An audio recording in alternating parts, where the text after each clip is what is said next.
Deus tem escrito seu nome, amado meu, e dos seus problemas nunca se esqueceu.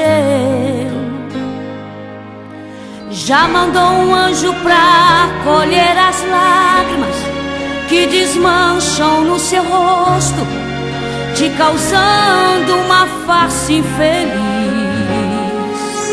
Talvez ninguém te entenda, mas Deus vê. Mesmo sussurrando, Ele sabe o que tu diz. Fala baixo pra que o mundo não conheça tua dor, tua tristeza, teu lamento, tua solidão. Mas do trono vem caindo uma lágrima pra criar um terremoto, sufocando os inimigos seus. O mar vai se fechar e eles vão ser derrotados. Deus será glorificado, o inimigo já perdeu. Então não diga nada, espere um pouco, fique em paz, creia somente que Deus já entrou na guerra. Agora é só cantar e festejar e até dançar na presença do guerreiro. Irmão, valeu a pena fazer todo aquele esforço e esperar a vitória pelas mãos de Deus. Você agora é livre das algemas, da escravidão, dos problemas e da solidão. Você é filho de Deus.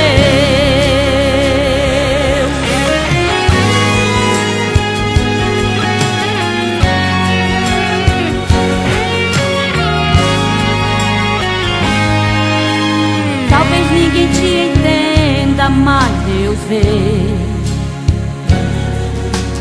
Mesmo sussurrando, Ele sabe o que tu diz. Fala baixo pra que o mundo não conheça tua dor, tua tristeza, teu lamento, tua solidão. Mas do trono vem caindo uma lágrima pra criar um terremoto, sufocando os inimigos seus.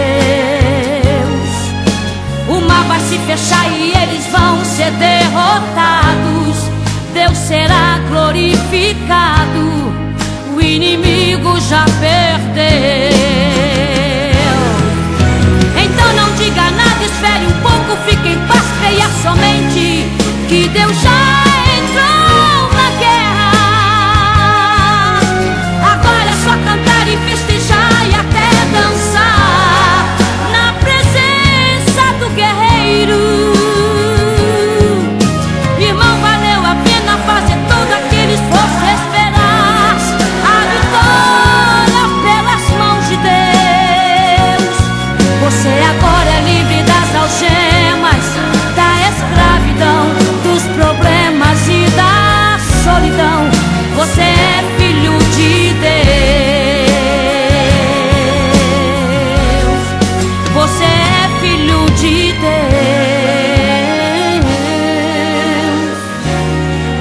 Você é filho de Deus.